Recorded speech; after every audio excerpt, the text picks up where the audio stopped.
Welcome to the Black Sheep Believers podcast. Hi, I'm Jess. And I'm Alicia. Have you ever felt like you didn't belong? A misfit, outcast. Too loud, or even like a black sheep? Us too. Yep. Black Sheep Believers is a podcast of honest conversations for those seeking, questioning, and deepening their relationship with Jesus. So let's have the hard but real conversations around feeling misunderstood and misplaced, but feeling fully accepted by the God that created us. Welcome home, Black Sheep. Welcome to another episode of Black Sheep Believers. I'm Alicia. I'm Jess. And you're listening to episode 3. Right. We say that after every episode. Before it even starts, we're like, done. We did it. Today is really exciting. I'm really excited. Jess is going to share her testimony today, which I have actually not heard in depth, Right. which is kind of crazy. I feel like I know a lot of things about you, but we've never made it here. Right. So kind of start there. Start at the beginning. How Yeah. about? I will say, and she's going to be mad at me, but I'm going to let her be mad. Because that's the kind of friend I am. Please pause this. If you have not yet listened to Alicia's story, some of it is just going to be really cool that if you listen to hers and then listen to mine, you'll see where some of our stories overlap. Because you don't know this, but well, you do know this part. We recorded Alicia's testimony before we are doing this. And there are some cool Easter eggs in her story that I experienced as well. And she doesn't know that yet. Same but different. Same but different. So Go best. it's really fun. It's really fun to tell you guys a little bit about my story. And hopefully by the end of it, I haven't totally bored you to sleep. It's really fascinating. I'll say that. Some of it is fascinating. No, I'm going to stop. This is what she does. She sandbags all the time. She's like, oh, it's no big deal. And then she will like drop the biggest like wisdom bomb on you. And you're just like, whoa. And she's just like, you know what I mean? Yeah. You're so kind. Yeah. Thanks for forecasting that. I think. Okay. So bring it on. Okay. So, my name is Jessica. Yep. Jessica Michelle Pennick. I am one of 3 kids, and I was born. I promise I'm not going to go through like every year of my 39 years, but there's some really fun things about the fact that I'm not from one decisive place. I was born in Austin, Texas, and my parents are both from Chicago. They moved down to Austin the same year because of some really terrible storms the winter before. So they both from Chicago moved down to Austin, met there. And their initial connection was like, oh, you're from Chicago? I'm from Chicago. Oh my gosh, that's so cool. And then they got married, had my sister and I, and wanted to raise their kids back up in Chicago. So then we moved up to Chicago when I was about 1. We lived there for about 13 years. And I would say, well, as you'll learn, I didn't live there my whole life. I am decisively a Midwest woman. Would you agree? That's why I love you. I live for the Midwest. I really do feel like there's something about Midwest energy, and you will hear it in some of the words I say. But also, I grew up in a part of the country that was not the Bible Belt. And it's so important for you to understand that when you don't, and for those of you that are not familiar with that term, the Bible Belt represents a middle line in our country that's very culturally connected to religion, Christianity. And thank you for not saying just conservative, because I feel like that's now like obviously like being a conservative person and being a person of faith can be easily intertwined. Right. But I really feel that there's a huge like stigma to that now, that like if you are a religious person, you're automatically like a conservative person. And so thanks for making that distinction, because I think you can make that distinction. And let me assure you that I make it personally as well, but I don't want people to stop listening. So I'll just like set that aside. I will let you believe that we agree on everything. Every listener, you and me agree on everything. So please keep listening to the story. Okay. So okay, but the thing is I did not grow up in the South, and I did not grow up in a place where people just went to church on Sunday. We, generally in the Midwest, specifically where I come from in Chicago, Catholicism is the most common of the, Jesus church kind of affiliations. Most people were Catholics, and you would attend Catholic church and mass until you hit a certain point, and then you stopped attending church, just generally. Not everybody does that. I wouldn't say that about all Catholics. It was just the cultural norm was church was kind of on the periphery. Okay. And the idea of embedding regular church attendance and then what happened at church, it being a part of your life, was a foreign concept to a lot of the people that I interacted with. That said, my mom was a devout Catholic and went to a Catholic college, and she decided to walk away from Catholicism before I was born. And my dad's parents met and experienced a radical, encounter with Jesus later in life. My dad's parents introduced my mom to Jesus, and she would say she got saved through my dad's parents after they got married. Wow. My dad found this newfound faith to be rejecting a lot of his upbringing that was really fond. Those memories that he had with his parents were really fond. And so there was a real chasm in our house where, and I share my dad and my mom's story only because of how tethered it is to mine. And because there's a happy ending to it. So my mom was a Christian and really wanted for us to be connected to attending a church. My dad was not a Christian and did not attend church, and generally didn't like Christians. He would say that they are not genuine, that that men that were Jesus followers lacked a type of masculinity. Oh, that's interesting.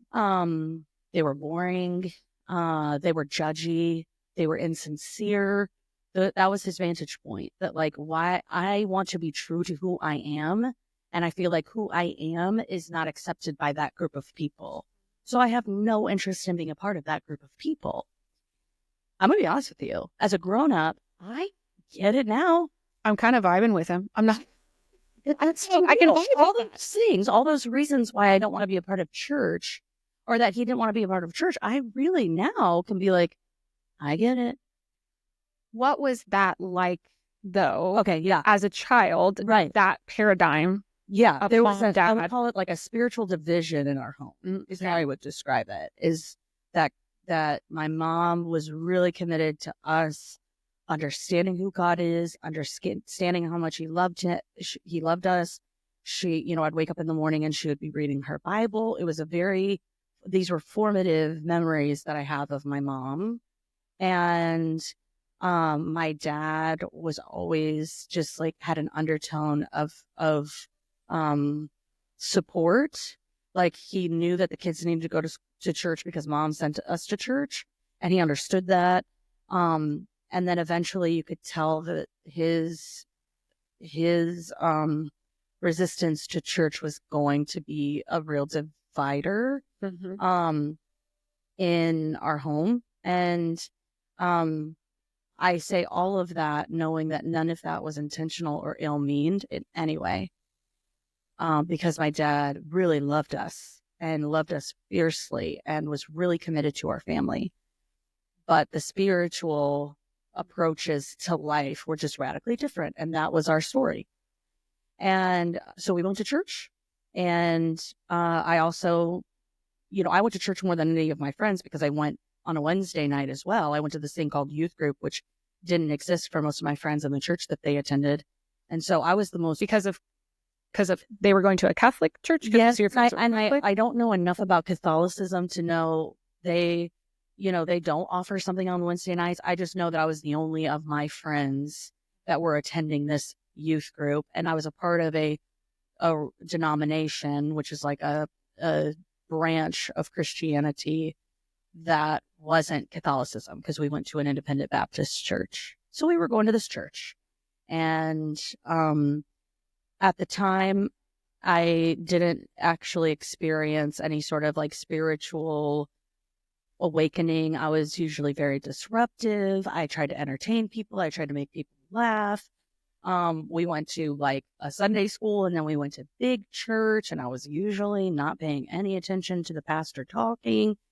In about fourth grade, though, during Sunday school, or one of the times that we were with just the kids, a really old lady named Marge, who looked like I already love death was at her doorstep. I mean, like she was hanging off of her skeleton. That's for real. She was like literally hanging, like her eye. It looked like her eye.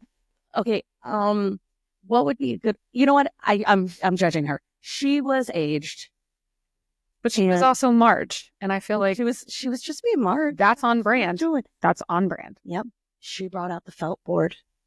What's the felt? Oh, it's a board that has felt on it. Felt is in like the the material felt. Yeah.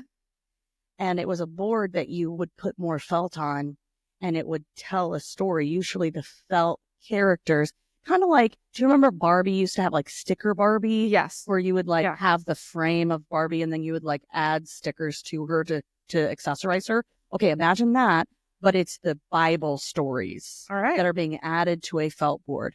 And so she was telling this riveting conversation. She was telling us this riveting story about Jesus, and then like added felt fire to the board. And I was like, whoa. All the neurodivergents were like, oh man, this story is changed. Like, I don't even know. I'm on the edge of my seat, Marge. I mean it. I seriously was like, what in the actual hell is she talking about? And it was hell. Oh. She was talking about hell. Yeah. You weren't ready for it. She was talking about hellfire and brimstone, which I don't even know what it means. I don't know what I just said is those are the words that she used. I have no idea what hellfire and brimstone actually meant contextually, but I did know at the end of that story, what she was saying was, if you don't accept Jesus, you are going to live in a fiery pit. You're going to burn the rest of your eternity. That was what I heard in the fourth grade. Okay. So when I'm a shook 10-year-old, I'm stressing out. And I go home that night, and not at church, not at an altar. I am laying in my bed. At the time, this was the mid-90s, and I was listening to Christian music that I didn't like or understand. I was listening to it on my radio clock, on my headboard, and there was a song that came on, and the lyrics were, I'm not going to sing it for you, but those that know it will sing it. People get ready. Jesus is coming. Soon you'll be going home. People get ready. Jesus is coming. Soon you'll be going home. And I was like, I'm not going to a home. I'm going to a fire pit. That's where I'm headed. That's what Marge just told me today. I'm headed to a fire pit. I don't want to live in a fire pit. And so outside of church, just like you, I laid in my bed, and I didn't know the words. I just said, I believe that Jesus did what he did on the cross, and that his actions were for me. I do not want to go to hell. Please let me live with you forever. Oh. And I prayed that prayer, and I felt a washing over. Like, I felt a hot presence. So it felt hot. It felt comforting. It felt peace giving. It was this really, really radical experience. And I'll never forget it. I know in that moment that I was forgiven, that my sins were atoned for, that I was completely accepted as I was, as a snotty, rebellious fourth grader. You get Jesus today. What? And at the time, again, I didn't know how far away or how much sin was in my life, but I was already saying bad words. Like, I was already using them contextually and accurately. And I found myself not wanting to say the F word as much the next day. So walk us through that, because some people might not really understand that feeling of, and I can definitely, this is how I explain to a lot of people. Yeah. because they're like, oh, you're with Jesus now, you don't sin. I'm like, no, no, no, no. I still sin. I have less joy in sinning. Yes. So break that down for us. Yeah. In a way that's kind of easy, because even at 10 years old, right, you were experiencing that. Yeah. So basically it was like, I felt like I had another voice inside of me. This is how it felt. It was like another voice that felt like a guide, or like just like a very honest friend, that I didn't feel judgment, but it just felt like there was a voice inside of me that was saying, that's not cool anymore. Yeah. That's how it felt. That's as basic of an understanding that a 10-year-old can comprehend as you can get. I just really felt like there were things that I stopped thinking were cool. And it felt like there was someone outside of myself that was affirming these sinful actions and defining them as sin. Yeah. And I suddenly knew when I would do this certain thing that was acceptable to everyone around me, I felt like I had a conviction against it. Okay. So I was regularly attending church, very passionate about it, told everyone about my church, invited friends to come with me. But the only voice that I had was the Holy Spirit's voice indwelling in me. There was no other influence in my life on Monday or Tuesday or Thursday or Friday or during the day on Wednesday or on Saturday, or for the 23 hours I wasn't at church on Sunday. There was no other spiritual voice that was saying, this is the way, this is how you are to live. And all the other influences that I had in my life lived without God. They just lived like acting as if they have their own control over what choices they made. And because of that, that voice started to get quieter and quieter. And let me just say, I have some really incredible, I've been able to keep up with some really incredible friends from like late elementary school and middle school before a huge like life shift happened in 7th grade. But like my experience in Chicago is so fond. I still consider it home. I still love it so much. There were so many wonderful, rich memories that I have there. And my friends have all turned out to be like really great human beings. If I stayed in Chicago, if I stayed in the same environment, I don't think I would have come out as unscathed as it feels like other people in my life that I've stayed connected to have experienced. Like it shook out and they ended up being like really great humans. Apart from God, I am a terror. Like, I am a Tasmanian devil. I know that you want to diminish it. It's true. I was rebellious. I was disrespectful. I craved rebellion. I was going to do the opposite. I was actually like, oh, I totally get it. And I'm just glad we went friends. Thank you so much. I think, is your microphone muted? No. Okay, it's not. Okay, just want to make sure. Okay. That was scary. Should we check? No, because we don't. It's fine. We already did. You're good. Sorry.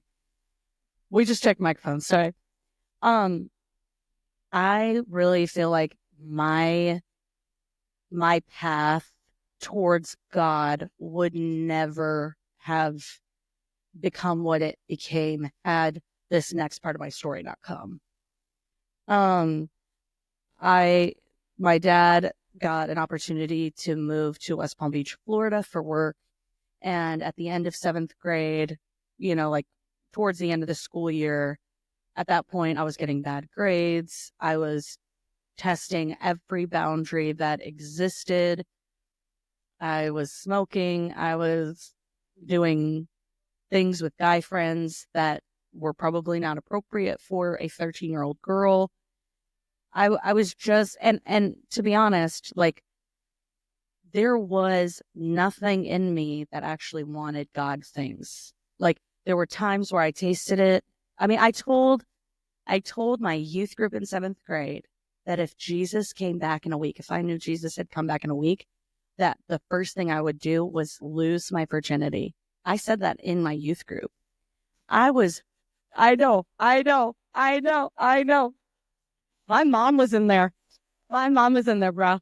Yep. My mom left the room. She was devastated. And to me, I said it like, my hand is up and I am ready to share. And But you know what that reminds me of? Not to interject. It reminds me of Simon / Peter. Yeah. Because in the Bible. Yeah. Because Peter is like always saying these things at all the times. And people are like, why are you saying the things? And God is like, oh, because when it's time, he will say the thing. Ooh. And so I think that is now looking back, it can be really funny, but that is like a precursor for you, because you do say the thing, and you say the thing so genuinely that it stops people like dead in their tracks, but in like such a good way. You're so funny. So thank you. I love that story. I can totally see. I would have. And in 7th grade, I would have done. I would have. Anyway, so my parents were like, Jess is spiraling. Things are not going well. She's down a really bad path. We got to get her out of here. So they moved me to West Palm Beach, and I went from having a really big, happy group of pals that I had had since kindergarten. Our roots were deep. We lived life. And I mean, like, we had such a great group of friends. And I didn't have any friends. I didn't know anybody there. We didn't have any family nearby. And I sounded different and I dressed different. And I was in 7th grade. And that's just like the cesspool of judgment and of criticism and of insecurity. And I was bullied really bad because I had an accent. I didn't dress like they did. I didn't act the way that they did. And my difference was a major problem to the people that I went to middle school with. And I considered committing suicide. And I had all this stuff. This was like, maybe a month and a half after I moved to South Florida. I had all this stuff on the counter. I had multiple ways in my mind that I was going to, if this didn't work, I had contingency plans basically. And I had this Holy Spirit moment, this voice that I had kind of diminished and silenced for years and years and years. He kind of washed over me. Mm-hmm. And he said, you don't have to do this. Mm-hmm. You don't have to do this. Whoa. And so I got down on my knees. I was in my kitchen. I got down on my knees. No one was home. And I said, all right, Jesus, I've accepted you. I know that if I were to die right now, that I would go to heaven, that I've not lived for you. And if you can just get me through middle school, I'll give you the whole rest of my life. And I stood up feeling this sense of peace, this overwhelming sense of purpose, this assurance that my life was worth living. Mm. And I cleaned everything up. And my parents didn't know. I didn't tell anybody for a long, long time. It was just between me and God. I was like, all right. Well, now what, babe? Mm-hmm. Now you've for sure grounds for sure. What do you want me to do? And so we got connected to a church family, and I tried to do that. I tried to kind of rise above the criticism and the bullying and the attacking, and I had a nickname, and I tried to, disregard all of that. And then over the summer and into 8th grade, eventually, very slowly, very gradually, I started to see that God was pursuing me and pursuing me unique to a middle schooler. And it was sweet. He would give me like one friend and then 2 friends. And then the people who would bully me, like, just stopped bullying me as much. And I was able to kind of still be in the shadow and not be really in anyone. I wasn't like well known, but I was able to be anonymous, but in a safe way. Mm-hmm. And then at the end of 8th grade, a pal that I had connected through like one of the church groups that would come before school, a pal of mine invited me to go to his church. And so we went, and everybody was so nice, and the kids were all so nice. And I met a group of friends that were like, oh, these people will get me, and I get them, you know? And so I just found this really sweet, precious community. None of the kids really went to each other's school. There were just a handful of us that went to one school, and then there was kids that went to all these other schools, and there were a few different grades, and there was just variety. And it was so comforting, and I felt seen and heard and understood and loved, not just by kids, but by grown-ups. And so I just like totally jumped into going to church regularly, to reading my Bible, to having conversations about God with kids my age, to being in small groups, to being in Bible studies. I mean, like, I just like totally jumped in. And at the end of 8th grade, I auditioned for a performing arts high school, and in West Palm Beach, it's called Dreyfus School of the Arts. And it's technically not a performing arts high school because there are non-performing arts that are available at the school. My sister and I went to this charter school, and I went there for musical theater because in me was a performer. I was able to sing, you know, I sang, and I loved to act, and I was super dramatic and all that. And so I went there for musical theater thinking that SNL, you know, improv comedy. I could see it. I know. I could be a stand-up comedian. I could do Broadway. I could do like, that was kind of like where I thought I was headed. And I went there, and I remember the first day of school in 9th grade. First day of school, I came home and I was like, everyone is just like me. And I started to cry because I was like, I thought it was unique. I thought it was special. My parents were like, oh, baby girl. Like, they were both. And anyway, it was just like really precious. So for 2 years, I was going to this performing arts high school, freshman and sophomore year, and I loved it. I loved how different those friends thought from my friends at church. I loved, just like these different perspectives, and there were kids of all different faith-based, you know, I had Jewish friends, I had friends that were agnostic, I had friends that, you know, were Catholic but didn't attend, I had friends that were just curious about God but not really interested, and I had friends that were like really into astronomy. Yeah. Zodiac. Yeah. I just say Zodiac because I don't know what astro version is. Zodiac is very boomer of you, but I love it.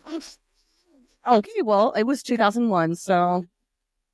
Or I shouldn't say boomer, elder millennial. Elder millennial. We are elder millennial. Dude, let's not talk about our age. Yes. So anyway, so I really felt like I was getting like a melting pot of all these different perspectives.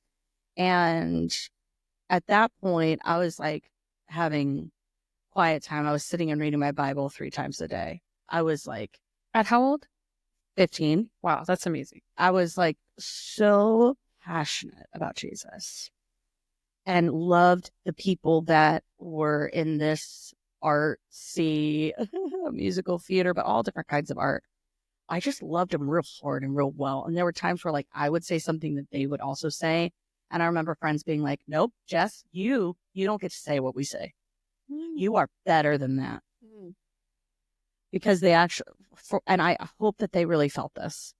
I hope that my friends from that season really felt a deep, passionate love for them as who they were. Like I really loved, I would call them like, because I didn't know what language to use. So this was like my ignorant language, but I like really loved sinners. I really loved people who didn't love Jesus. Mm-hmm. And I didn't feel like they had to love Jesus for me to love them. One year I gave a book about Christianity to one of my friends. He actually got me a book on Buddhism, same year. So, I mean, like that was the kind of environment that I was in freshman, sophomore year in high school. Well, and it's no coincidence that you were dropped into that environment. Right. And like, I didn't do too bad at it either. Yeah. But about middle of sophomore year, it became more and more clear to me that if I was going to be up on a stage, I did not want to be someone else. So I felt all these skills that I was getting were wonderful, but I felt like they were being wasted on me because the acting part was not nearly as, it sparked as much curiosity in me as the stage presence for myself, like me being up there in front of other people as me. That's what I really wanted. And my youth pastor in high school was tossing a football with me in the parking lot. He said, what do you think you're going to do? And I was like, I don't know. Like, I feel like God's telling me that he's going to do something in me and he's going to use me for something, but I really don't know. And Christians would say, like, I was called into ministry in that conversation. Basically, Todd said, God's going to use you within the church. Mm-hmm. And I said, I really just want to teach the Bible to women. That's what I want to teach the Bible. And this was back in 2002, 2003, when I think we still had dial-up internet. I'm pretty sure, like, you had to plug into a wall to get the internet. Smartphones did not exist yet. If YouTube was a thing, it was brand new. Our kids would never. Yeah, they would not survive. They would not survive. That. Did you have a pager? I was too young for a pager, but I had to share a cell phone, a dumb phone with my sister. I had to share a phone with my sister. Right. Because we went to the same school, so it didn't make sense to both of us to have a phone. Yeah. Because it was literally just an actual telephone. It wasn't like a smartphone. The big block phones. Right. It was like Nokia that you could make a call and like hurt someone with no weapon. Screens. Mm-hmm. There was no screen on this thing. Mm-hmm. Okay, so I'm throwing a football with him, and he said, the Lord's going to give you the ability to teach the Bible, and you are going to teach to women, but it's going to be online. And I was like, that doesn't even make sense, bro. Like, whoa, it doesn't even make sense. That doesn't exist. Like, how would you say that? It doesn't even exist. I was 16. From that moment on, I was like, I can't do musical theater then. If that's what God tells me that I'm going to do, like if you've told me what I'm supposed to be doing, well, it's not musical theater. Mm-hmm. So I left this beautiful, fun, wonderful school, and I went to the public high school for the last 2 years because I knew I wasn't going to do musical theater. Why keep that spot for someone else? Give that spot to somebody else who actually knows that this is what they want to do with their life. And so I go back. I go to this public high school, and I'm anonymous. I still don't fit in with these people. I'm still the musical theater nerd that just like transplanted back into this public high school. But the Lord had almost every single bully that I had in middle school sit in my proximity, like junior and senior year. I sat really close to every bully, except for a couple. And the Lord allowed for me to become friends with these guys that bullied me really bad. And I got so many authentic emotional apologies from these juniors, these boys. There was one girl that, like, if I see you out, I'll know that you were the one that bullied me. I remember your face. No, we don't know. Don't come at me. Jesus might not be in that moment. But all the guys that were like really persistently teasing me in middle school, like one of them, I remember I told him like I almost committed suicide. You guys were that mean to me. And tears like welled up in his eyes. And he was like, Jess, I seriously thought we were friends. I am so sorry. Will you forgive me? He was so genuine and kind. And so the Lord is really kind, even in this choice that I thought was like so dumb to go back to this school that I had no positive experience with all these kids. And the Lord just redeemed like all of that time way back there. And that's the only good that came from being in that public high school. Like it was those very few, 2 years went by, but there were only like a handful of nuggets that were like, wow, thank you, Jesus, that you allowed for me to experience healing in that way. It was really rad. So I graduated from high school, and at the time, I felt a call to ministry. This youth pastor I've talked about, he was a spiritual dad to me. He would prefer that I consider him a spiritual brother because of the age gap, but it's not possible. He was like much older than me. I really hope he listens to this and hears that. But he really recommended that I go to a local college and work for him. And so I literally was called to ministry by this guy. Then I got my first ministry job from this guy. And so I started working as like the assistant youth pastor. And is that typical? So like No. when someone wants to get into ministry, Yeah. could you just like quickly, like, what does that even entail? Really, the only reason why I got it is because my junior and senior year of high school, because I wasn't doing musical theater stuff, I was able to run youth group. Okay. Right? Like Okay. I did literally the only thing that he did for youth group, this youth pastor, because he just learned how to disciple somebody. Disciple means like helping them walk in teaching them, just being like a guide towards whatever, objective they have. But he discipled me as a leader, as a young leader. He saw potential in me. He saw that I had a stress tolerance for like managing multiple things at the same time. He saw that I had the presence on stage that, allowed for people to feel connected in some way. And then that I was responsible enough to like come every weekend to do it. And so we did book studies together. He taught me the Bible regularly, like sat down with me and like opened it up and explained what it meant. And then he gave me a ton of responsibility. And because of that, by the time I graduated from high school, I knew how to run youth group, and he was getting more responsibility at the church, and he needed someone to come in, and someone donated what they were going to pay like an assistant minister. Mm-hmm. Okay. And so the timing just worked out. Now, if you want to get into ministry, usually you find the church that you want to go to, and then you apply, and then there's a whole process. Okay.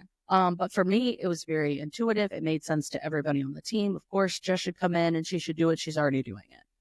So I came in, and that was like my part-time job. I was going to college and I was doing youth ministry. And at the time, I didn't know what kind of spiritual growth I needed. Mm-hmm. I would say I was spiritually ready to graduate and to go to college. I was also, I think it made sense for me to run youth ministry.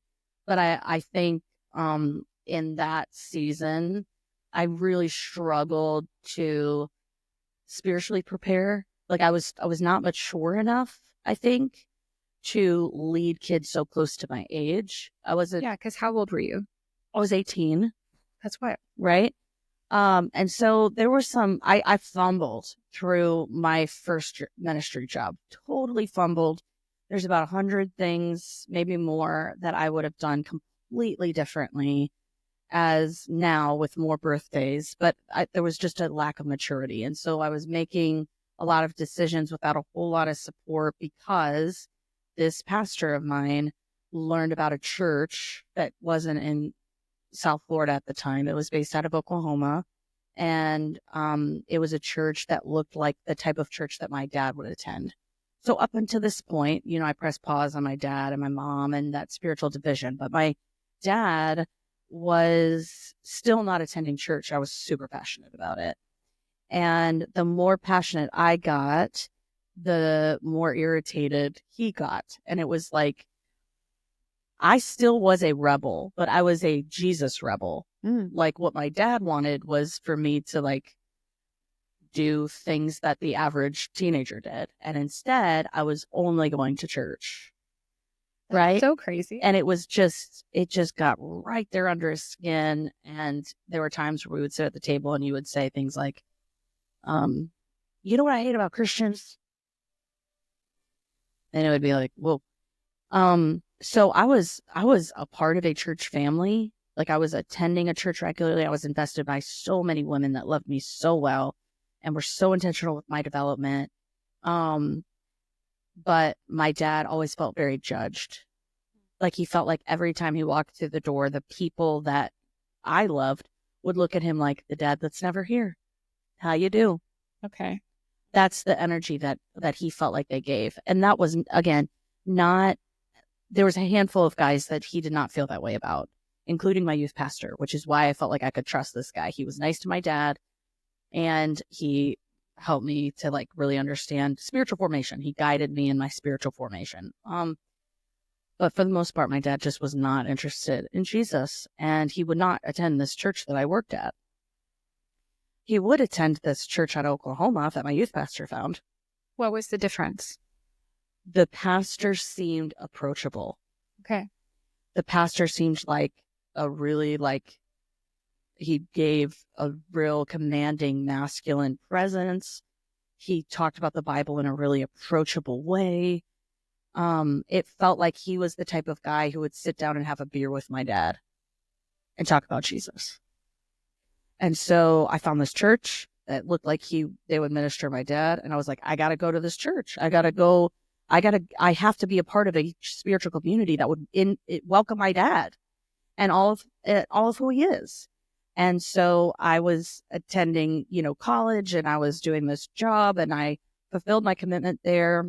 I ended it with, as a 19-year-old who had to help facilitate a suicide funeral for one of my students. Like the hardest thing I did was the last thing I did in ministry, and then pause on ministry. Let's just go to college and do the normal college thing for a while.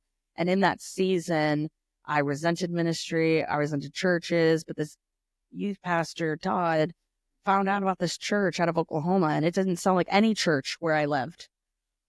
And so then I was like, well, I'm not going to attend a church because it's not like this one church that I heard about in Oklahoma. Eventually, that pastor moved to Oklahoma and then started working at this church. And so I just thought, when I graduate, I'm just going to move to Oklahoma. I'm going to work at this church. And in the meantime, I navigated my own self-discovery, but I was still a part of a really insulated, beautiful spiritual community at college. And I have the most incredible group of girlfriends that still talk all the time from college. And I learned about biblical community in a very, very, very practical way. And I discovered facets of Jesus that were just unique to that time, but it also taught me how to be a great friend who loved Jesus. That's what I learned, in that season. How do you be a real champion of other people and love Jesus well? How do you do that? And I was able to experience that in college. And then I almost left the university I was going to go to a university in Tulsa so that I can work at this church. And God was like, the time's not right. You should not go. How did you know that? Okay, well, two things. I sensed it, but I also went on a missions trip to Africa, and I was talking to the female missionary there. And I was like, I really feel like I need to be moving to Oklahoma and blah, blah. I was telling her all about it. And she goes, time's not right. Don't do it. That's all she said. And I was like, oh. Don't you love it when he is so plain and simple? Right. And even when he's that direct, we're like, are you sure? Right. You sure? No. It felt right. It felt right in my spirit. Okay. I knew my feeling about it.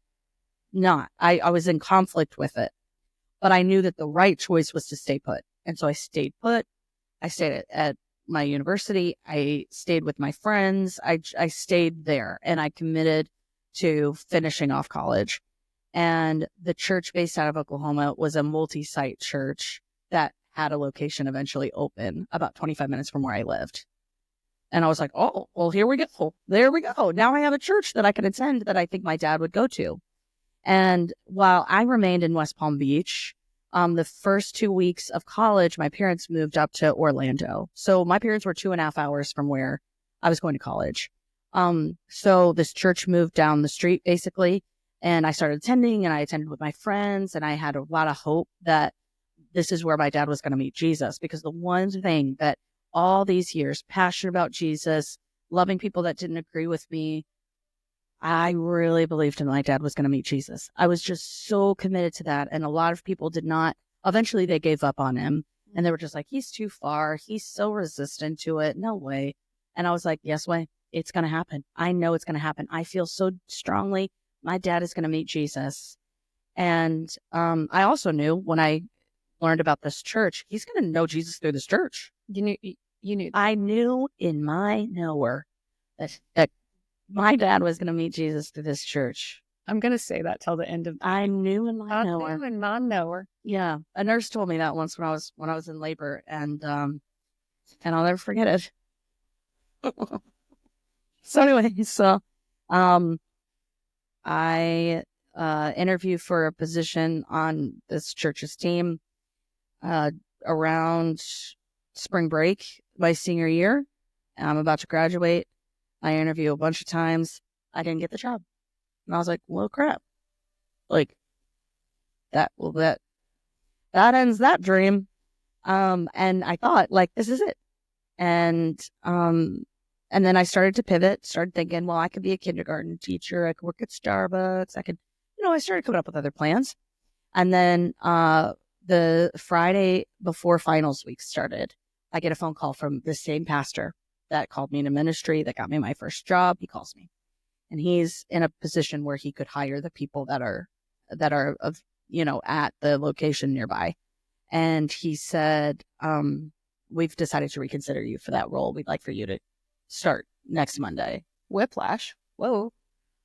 And so I did. 10 days later, I was on staff at this church, and I was doing small group and youth at the time, was like an admin. Eventually I became the youth pastor there, and there's a whole backstory there of experiencing some interpersonal strife within the team because some of the people on my team didn't think I was genuine. My enthusiasm was too insincere to them. And so I dealt with a lot of pushback on who I was. But literally, I mean, like, the Lord plucked me out of Chicago and then plucked me out of, basically like the ministries that were available at, in the city that I was in at the time to be a part of this one church. And I started, let's say it was May, I started. And then, in October, my dad came to church for the first time. And at the end of the service, he raised his hand. And I was sitting next to him, so I didn't know. And I come out, and like, people that I love are like, your dad raised his hand? Your dad raised his hand? And I was like, no, he didn't. Guys, this is what he looks like. Please don't tease me. Like, surely he did not. And then he was like, I think I'm going to come back. I'm going to come back again soon. So then he comes back a couple weeks later. And at that point, like, during the, at the end, the invitation, like, if you want to repent from your sins, if you want Jesus, yes, Jesus, I decided to just like stand up and walk in the back. And so I walk in the back of the room, and so that I can see it for myself. If you want to accept Jesus into your heart, on the count of 3, 1, 2, 3. And he raised his hand again. And I'm just like a puddle in the back of the room. Does your heart explode? Yeah. Oh, totally. Right outside my body. Right outside my body. I would say my dad had a very similar radical washing over of acceptance of Jesus. There was a palpable change in my dad. How old was he when? I would have been at that point 22. Okay. So 23 years older than that. So he was, he had grown children at that point. Mm-hmm. And I kind of stepped in as a bit of a pastor for him. And thankfully, this church also had an online service. And so my dad was able to attend every week online. And eventually I got to baptize my dad just a few months later in February. Oh, cool. It was so rad. Yeah, it was so rad. And the Lord just showed me in so many ways, like in countless ways, how important it was for me to stay true to obeying him and serving him and being dependent upon him, and also to love people fiercely and authentically, exactly where they're at. Those two things just lived so, and I did not do it all well. I will say that there were times where I would get so frustrated, and I at times was condemning, at times I was judgmental, at times I was impatient, but I also experienced supernatural love and affection for my dad, despite how opposing his views were of me and my faith. And so it was a real bonding moment and experience for me. Fast forward, my parents ended up working in Wichita, moving to Wichita, Kansas for a job. And there was a Life Church location that ended up opening up, this church. Life Church is what it's called. I haven't said it yet. I don't know why, but Life Church opened up in Wichita. My dad was able to serve at that church, right? Like, he was a part of their setup team, and they were portable. It was like so cool, guys. Like, it was so cool. It's so cool. Anyway, so And then like the whole church got to hear my dad's story one day from stage because campus pastor went in front of the entire church and talked about my dad. And so like there's so many beautiful things that have happened because I was the black sheep who chose Jesus. Mm-hmm. I was the black sheep that walked away from being, a musical theater nerd to knowing that like my calling was to teach the Bible in front of people. I've actually like legitimately not done that much at all. But still just like feeling very emboldened to just sincerely love people. You know what's really inspiring to me though about you is that just hearing your story to this point so far, from a very young age, God has trusted you like intensely. Wow. Thank you. Because not only is he like letting you experience things, but he also brings you back to those things. Yeah. To make better and to like be his presence. And that's so much trust. Like he trusts you, Jess. Like that's really inspiring because I think that type of trust from the Lord only really comes from a level of surrender. Wow. That some people kind of struggle to have. So there's a theme, honey. Oh, there's a theme here, and it's really inspiring just to witness that. Thank you. Cool. Thank you. That's so kind. Okay, so my dad meets Jesus. I'm doing ministry full time. Eventually, I'm doing ministry in South Florida. Obviously, like I said, this church is based in Oklahoma City. And I knew eventually I was going to move to Oklahoma, but just didn't know like timing, opportunity, all that. Well, it's Oklahoma. It is Oklahoma. So why would anybody want to move there from South Florida? Anyway, my grandfather on Easter Sunday of 2010 says, I'm 2 years in at this point. Jess, do you plan on moving to Oklahoma? And I said, I don't know, maybe sometime, not anytime soon. Why? He said, your husband's out there. He's already doing ministry. You guys are going to be better together than you are apart. And I am grandpa. Livid. Grandpa. I am so mad at my grandpa. I am furious. This the prophetic word, prophecy meaning like either identifying what's true about today or maybe like having a vision for what's coming. He just lays it on me and I'm furious because I'm like, I literally just told you I wasn't planning on moving. And now you're telling me that I'm going to be single while I live here. I was furious about it. Like I was so mad.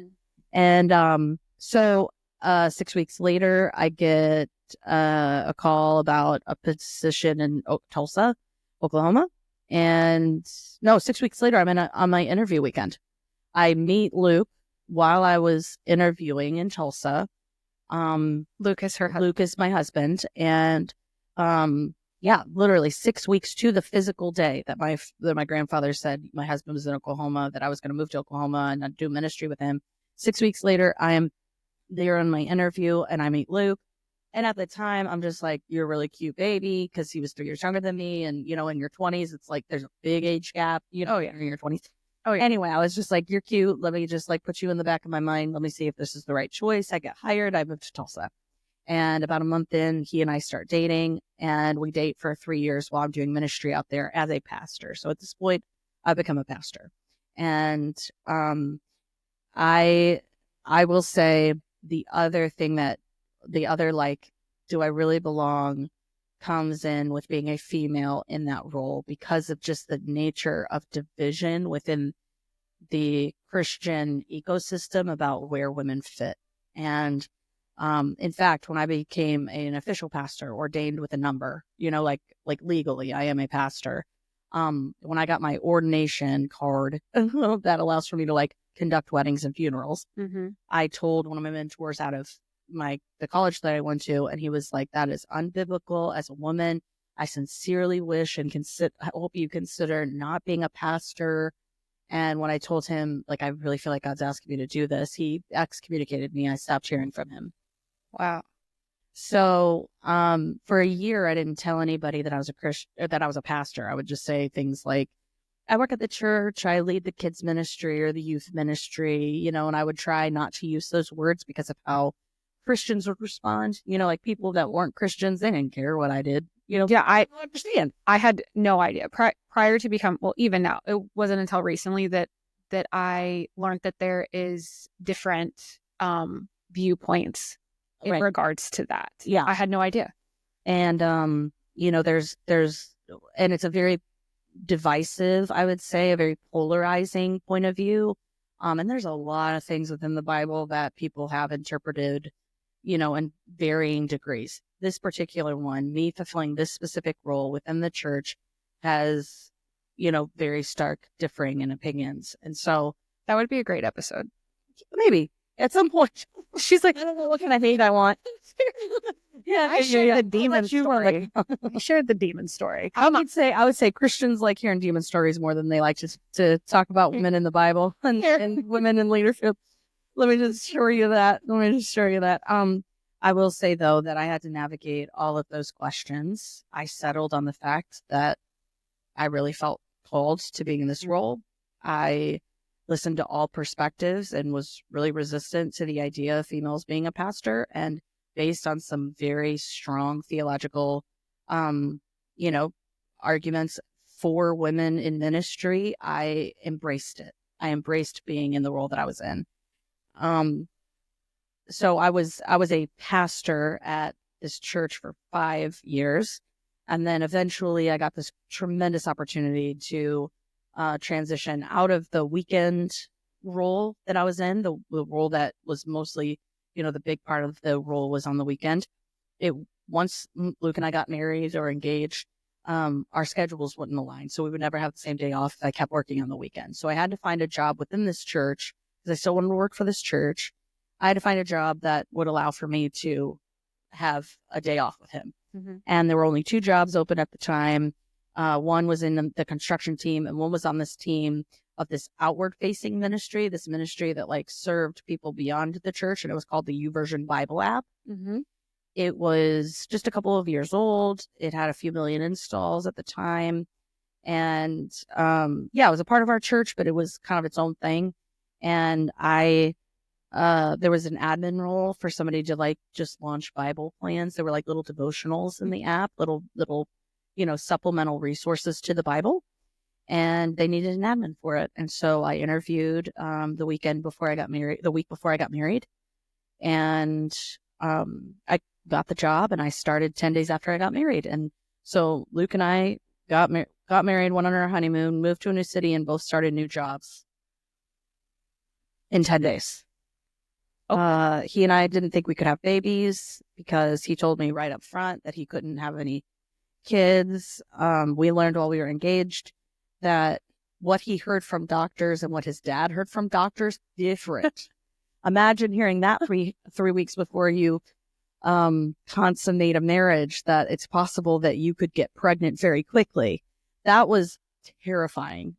So I walked into getting married thinking I was going to rent to own babies. Okay. I wasn't going to make them. Okay. That was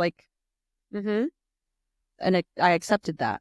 And then 6 months after we got married, we got pregnant with our first. We've since had 3 boys. And my husband eventually joined the church. We were both in ministry for a good amount of time. I was on the YouVersion Bible app, though, for 8.5 years. And if you use the Bible app, I'm just so happy that you do. I loved my job every single day. There was one day that the head engineer and I were troubleshooting an issue with a very specific translation in Russian, and it was causing some errors to some of the plans that I had put in the app. And we were trying to solve this super, super hard problem. And he goes, Jess, you know what? We're trying to solve problems that started at the Tower of Babel. And I was like, oh, I guess we should relax. You're saying I should relax about this? Yep. And it felt like we were on the front lines of a spiritual war, every day. And it was so, and challenging and hard. And even on my worst day working at YouVersion, I still loved it. Oh man. Probably very empowering too. Yeah. And so I was on the YouVersion team, and I got a chance to be a part of content partnerships, all the content that wasn't the Bible. I kind of spearhead the relationships with people who shared content outside of the Bible. And in that, I was able to learn Bible publishing and like who is in charge of like the Bible that you buy, like who, all those, like I have a whole knowledge base of Bible stuff. Definitely want to have a couple episodes. Yeah. We're going to go into it because there's some really, really cool things about the Bible that I think a lot of people would be fascinated by. But my entire world was around the Bible as a job.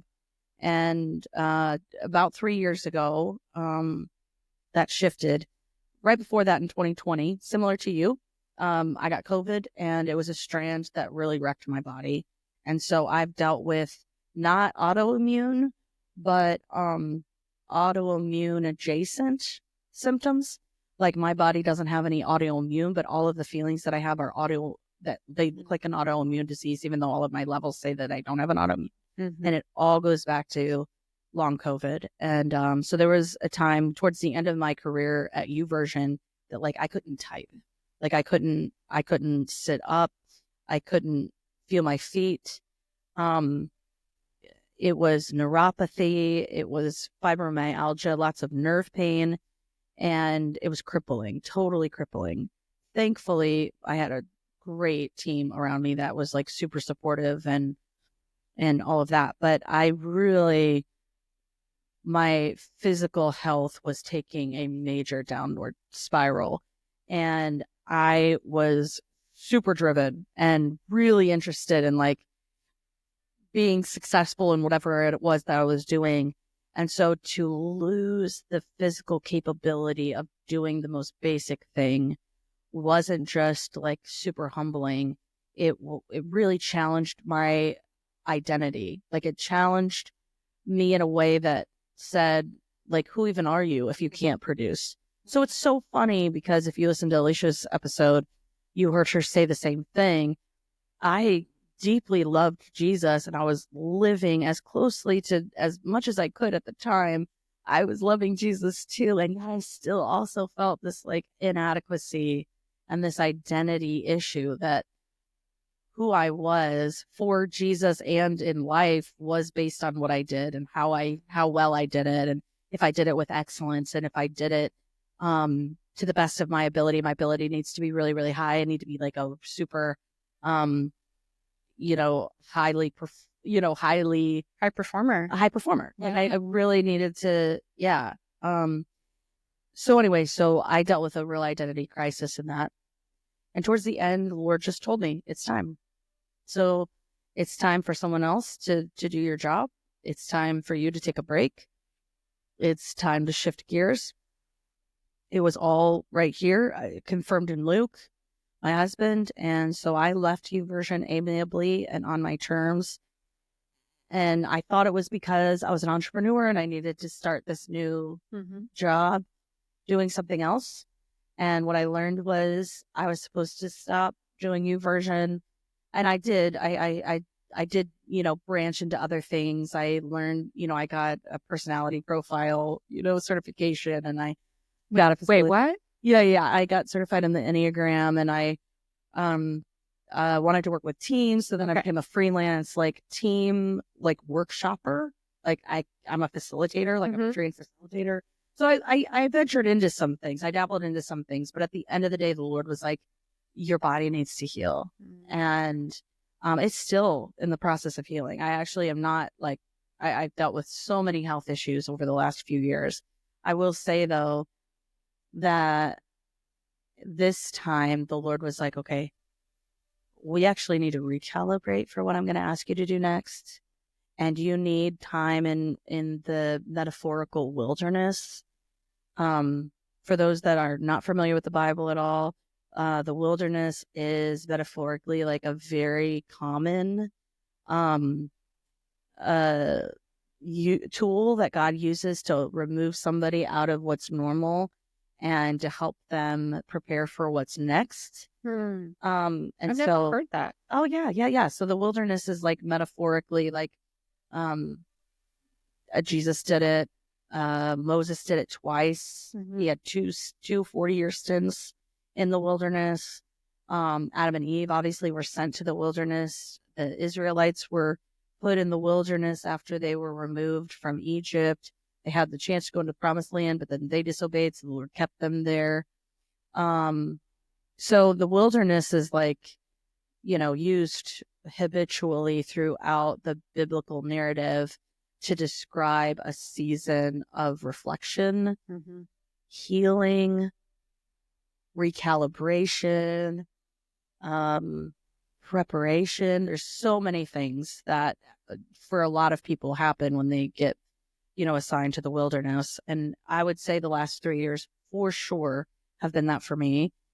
And there was a time where I thought, because I was really closely connected to the Bible and, Christian content creation, that, I was going to be some big name.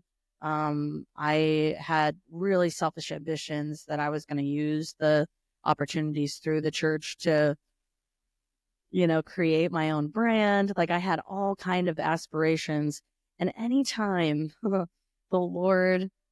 anytime I would go to the Lord and be like, I just want a microphone. Like I went to college for speech communication. Like I want to get up and teach. The Lord was like, your character's not ready for that yet. How do you know that? In the same way that, I'm going to be silent, or I'm going to hug this friend. Like in this, or I guess, let me ask this. Okay. How did you know that God was breathing that into you in that moment? Okay.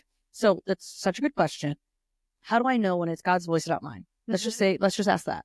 How do I know when it's God's voice and not mine? It's gentle. His voice is gentle. It's concise. In fact, one of my favorite theologians, Tim Mackey, says that God speaks in poetry.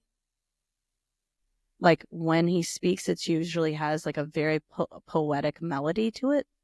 Okay. Yeah. And it's usually concise. It's very concise. He doesn't have to use it, but there's no confusion. It's peace-giving. It has conviction, but in a very comforting way. I usually always feel like, even if it's a course correct, even if it's like just that, you sinned. That was sinful. What you did was sinful. Even in those moments, there's still a peace about it. Yeah. I will feel conviction. I will feel grief. I will feel sad, but not because of what this voice said, but because of like me, like that. It just feels honest. It feels honest. It feels like someone was honest with me about my behavior, my action. But That's like love. That's like real love. It's honest. Right. And so it's always consistent with his character. So he's not going to be like, saying something, doing something that would go against what he's described himself to be in the Bible. And so it's always in consistency with the text, with the Bible text. And it usually always means that there's like one step that I can take. And sometimes that step was, okay, then I'm just going to trust you. That might be the only step that I take. Okay, then I'm going to release that thought and I'm going to give it to you. Okay, I'm going to die to that dream. Okay, I'm going to love people where they're at. Okay, I'm going to learn how to answer emails more effectively.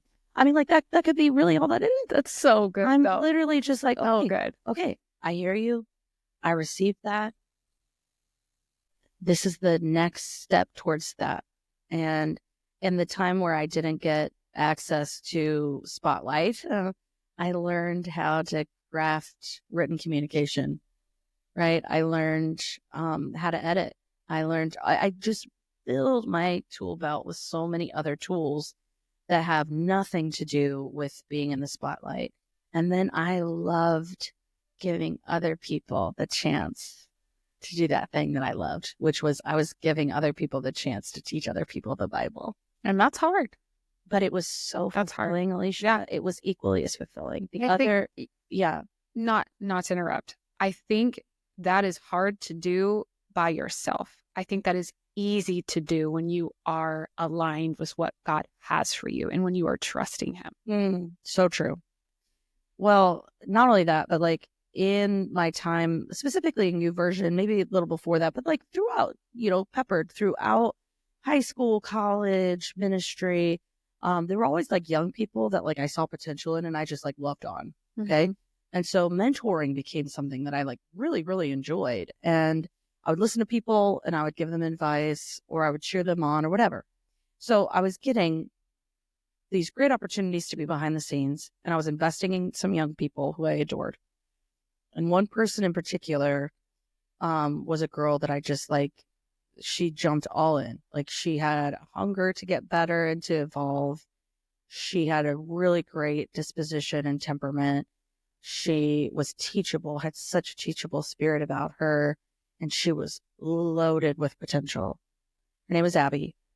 And Abby was a designer on the team and just like a junior designer, like really young. And a few years after she had started on the team and I'd seen her, continue to get improve and mature and get more opportunities, she eventually got like the director of design. Like she got like a really, really high position within our team. And that same year, I got a chance to teach to some college girls. I got to teach the Bible. Several months before that, I got to teach the Bible to just like a really small group of girls. I got paid like, 5 cents, but I was able to like teach the Bible. I got to do the thing. But I thought I was supposed to. I just got to do it. And then Abby got this crazy promotion and I was way more excited for Abby than I was doing the thing that I thought God put in my heart to do. Like seeing somebody that you invest in shine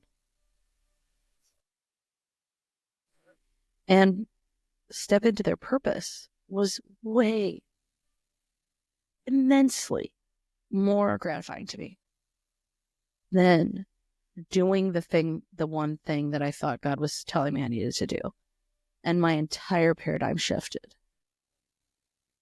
And I realized that I can be used for way more than this one isolated dream I thought I had.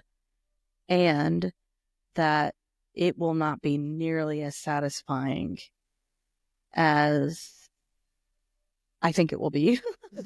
Like it kind of like it really kind of put the pegs down on this one dream of like having a microphone and teaching the Bible. It actually became like, Jess, your job is to do exactly what I ask you to do. When I tell you to love a 20-year-old and you do it really, really well, you do not know what's coming. And I'm going to ask you sometimes to wake up early and go to Starbucks for the 17-year-old girl.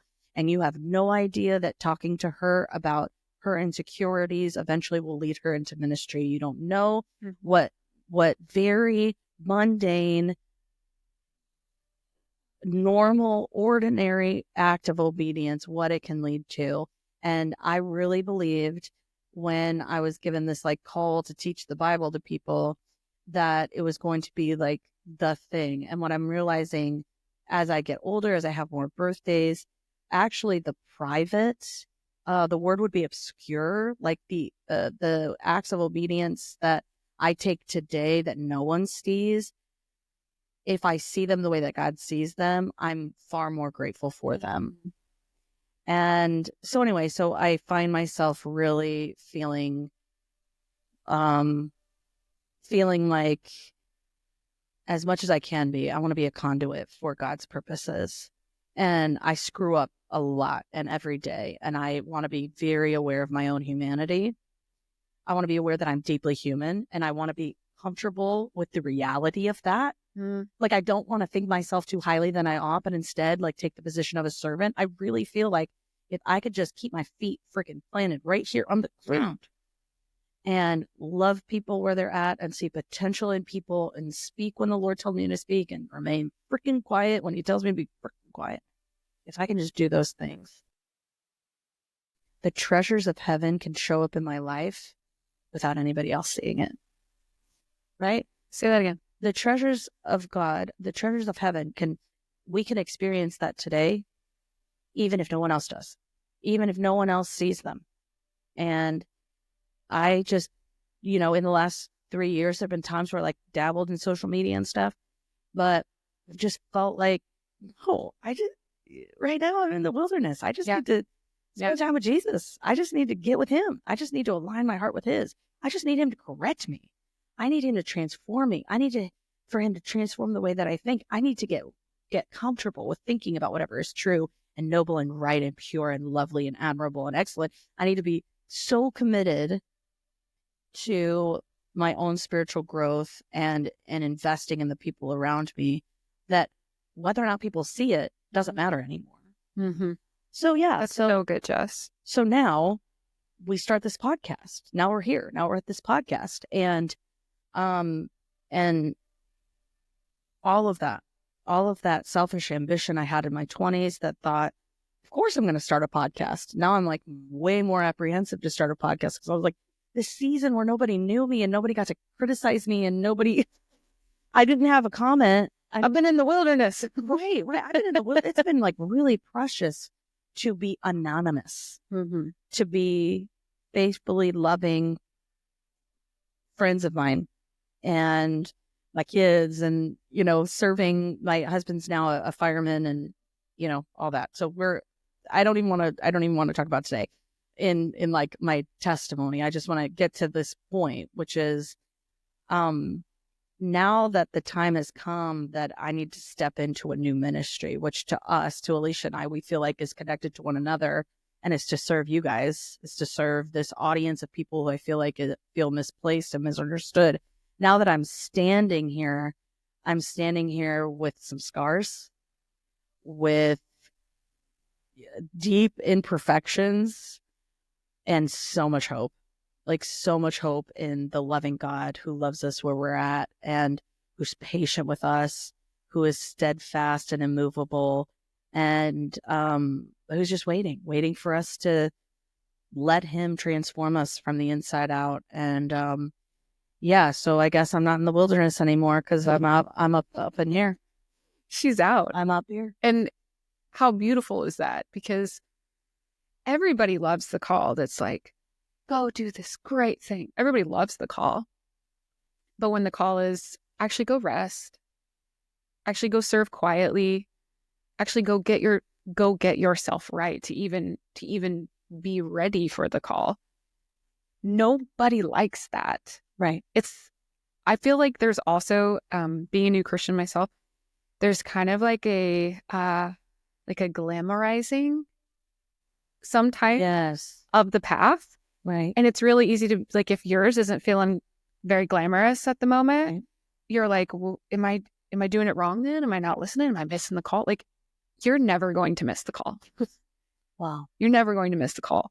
If you're really surrendering and you're really walking in him, you're going to receive it. It might not be what you want at that time, and it might not look like you were saying exactly how it is, but like that call, I honestly do believe though that call is just getting started for you. Thanks. Thank you. And that's really exciting as like your friend, right, to sit next to you and just be like, yeah, like let's go, yeah. Thanks.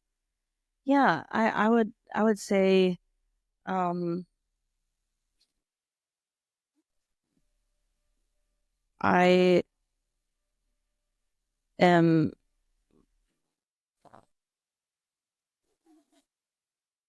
don't want it for myself anymore. Mm-hmm. I don't want any sort of visibility with a bigger group of people, because really celebrity, and I will not ever position myself in that way, but celebrities are really well-known people. They're just people. They are just people that a lot of people know. Okay. So I know that more people are going to know me by listening to this conversation and listening to our conversations. But I really want to be so deeply rooted in knowing the love that the Father has for me actually doesn't have anything to do with whether or not I have a microphone in my hand. It doesn't have to do with how well I showed up today. It doesn't have to deal with, it doesn't have anything to do with what kind of good I could bring to a social audience, people in the social media space. It literally has to do with the fact that he designed me for his glory. And I just want to tap into that as often as I can. And I don't know a lot about the Bible. I am no expert. I'm just a total nerd about it. Like there's so much more about the Bible that I want to continue to learn. And at some point in our future conversations, we're going to get into the Bible and we're going to talk about it. It's going to be so fun. Right now, all I want people to do, not to look at me or even you, although, I mean, you're a snack. But I would say, like, I want that's a little snacky. I just want to have you for lunch. I want for people to look at us and want to get to know Jesus better. And that's it. And that's it. And that's it. And I want him to get glory for it. And I want him to I want people to feel encouraged by listening to our ratchetness. Yes. Well, I think your story is a really beautiful construct of that. And you and I both talked when we started this podcast, our biggest fear was like making it about us. And the more and more I kind of like sat with that and like literally I was like, Jesus, I just want to come to your feet because you know me. Like, you know how quick I can make it about me. And like, I just don't want to like, and I was just like, and what really came over me is like the fact that I'm taking this to Jesus is a pretty big indication that I'm probably not going to do that because I'm already trusting him with the things I don't trust about myself. And so I think this hopefully is like permission if you are a person who does make it about you and you want to make it about Jesus, that you can take that to him and he can answer that for you. That's good. Right? Yeah. Because that's something too, like coming into all of this, like you hear, you know you're supposed to be humble. You know you're supposed to be a servant. You know you're supposed to be, but you also know who you are and who you're like trying to be. Right. And it's nice to just know like, hey, you're not going to nail it every time, but you keep laying it at my feet. You keep laying it at the cross. Like that's it. That's all you got to do. I'll help you the rest of the way. That's right. And he's going to tell you, and you have the choice to, take his wisdom or snatch, the wisdom of someone else or your own, there are going to be times where we're just going to fumble right through this. And anyway, I just, I hope that this story ministers to somebody, makes somebody feel like, yeah, you too. You too. Well, thank you for sharing it. And I've never, like I said, I've never heard your story all out. And wow, like you're a cool lady. Oh, you're a cool. I really like being your friend. You too. And we hope that we both have shared our testimonies now at this point, and we always want to welcome connection, and we always want it to be able to be a safe place. And so I think we're just thankful to finally get to this point in our podcast of like, here we are. You guys stick around, right? Like, hopefully see you next time, right? So I don't know. I want to I want to thank God for that, because just even getting to this point, that feels like a lot, but it also feels like it feels good. Yeah. It feels good. So, would you do us the honor and close us out? You got like send it all the way up, girl, because send it all the way up. Yeah. 3 episodes in, we've made it. Let's go. Thank you. Keep going. Yeah. Father, we just welcome you into the space. I just invite you to be alongside our listener, wherever he or she is, in their car, on their walk, holding a sleeping baby, at the gym, in the office, on their lunch break, in the middle of the night, wherever they are. God, I pray that you set your spirit just right on their shoulders. Give them a big old Jesus hug, and help them to feel like you see them, you know them, and you love them. And I want so badly for them to feel that from you. Holy Spirit, I pray that you take what I've said, what my story has been, and what it continues to be. I just pray that you use it for your good. I pray that if there's something in what I shared about my story that speaks to somebody, I pray that you bring it to their mind, help them to think about it, help them to talk to you about it, God, and then let it transform them to be more like you, transform them to be more kinder to themselves,